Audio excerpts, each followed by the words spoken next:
बोलो तुलसी मैया की जय। बोलो श्री हरि विष्णु भगवान की जय जय जय। हर हर महादेव।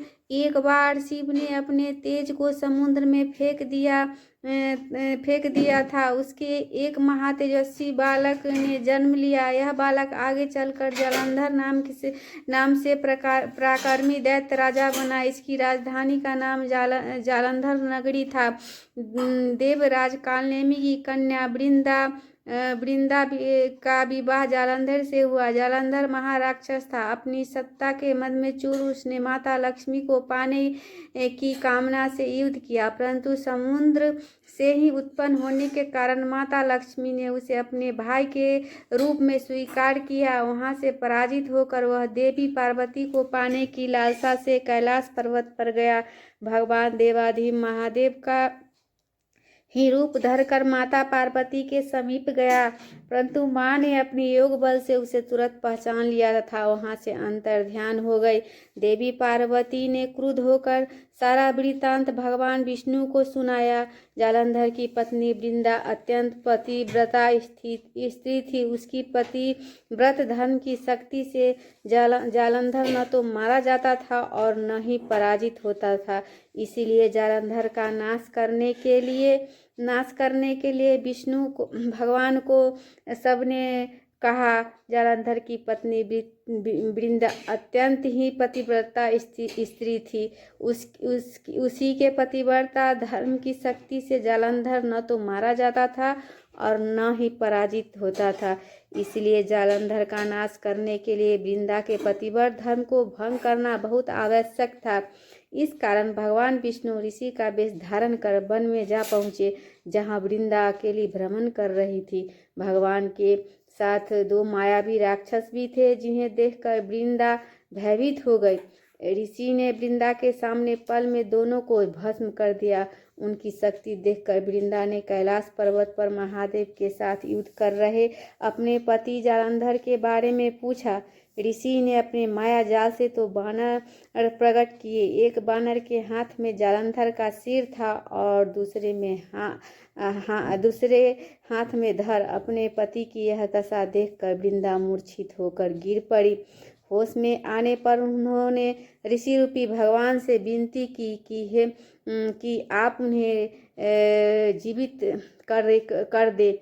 भगवान ने अपनी माया से पुनः जालंधर का सिर धड़ से जोड़ दिया, परंतु स्वयं भी वह उसी शरीर में प्रवेश कर गए। वृंदा को इस छल का तनिक भी आभास न हुआ। जालंधर बने भगवान के साथ वृंदा पतिव्रता का व्यवहार करने लगी।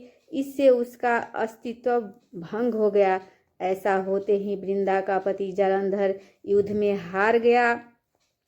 इस सारी लीला का जब वृंदा को पता चला तो उसने क्रुद्ध होकर भगवान विष्णु को हृदयहीनशीला होने का श्राप दे दिया। अपने भक्त के श्राप को भगवान विष्णु ने स्वीकार किया और शालिग्राम में पत्थर बन गए। सृष्टि के पालनकर्ता के पत्थर बन जाने से ब्रह्मांड में असंतुलन की स्थिति हो गई। यह देखकर सभी देवी देवताओं ने वृंदा से प्रार्थना की वह भगवान विष्णु को श्राप मुक्त कर दे। वृंदा ने भगवान विष्णु को श्राप मुक्त कर स्वयं आत्मदाह कर लिया। जहाँ वृंदा भस्म हुई वहाँ तुलसी का पौधा उग गया था। तुलसी का पौधा देखकर भगवान विष्णु ने वृंदा से कहा, हे वृंदा, तुम अपने अस्तित्व के कारण मुझे लक्ष्मी से भी अधिक प्रिय हो गई हो। अब तुम तुलसी के रूप में सदा मेरे साथ रहोगी। तब से हर साल कार्तिक महीने के देवोत्थान एकादशी का दिन तुलसी विवाह के रूप में मनाया जाता है। जो मनुष्य भी मेरे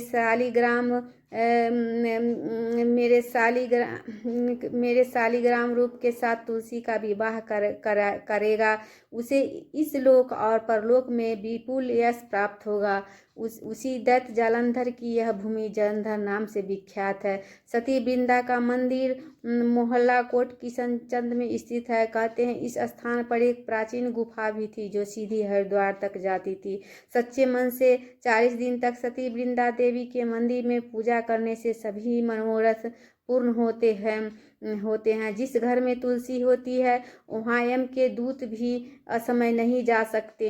मृत्यु के समय जिसके प्राण मंजरी रहित तुलसी और गंगा जल मुख में रखकर निगल जाते हैं वो पापों से मुक्त होकर वैकुंठ धाम को प्राप्त होता है।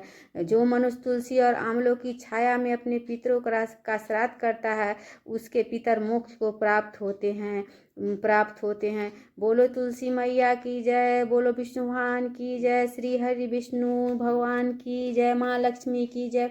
जय जय तुलसी माता, जय जय तुलसी माता, सब जग की सुखदाता वरदाता। जय जय तुलसी माता, सब योगों के ऊपर सब रोगों के ऊपर रुज से रक्षा करके भव त्राता। जय जय तुलसी माता, बटपुत्री हे श्यामा सुरबली हे ग्राम्या, विष्णु प्रिय जो तुमको सेवे सो नर तन जाता। जय जय तुलसी माता, हरि के शीस विराज त्रिभुवन से हो बंदित, पतित जनों की तारणी विख्याता। जय जय तुलसी माता, जय लेकर जन्म विजन में आई दिव्य भवन में, मानव लोक तुम्ही से सुख संपत्ति पाता। जय जय तुलसी माता, हरि को तुम अति प्यारी, श्याम बरन हो तुम्हारी, प्रेम अजब है उनका तुम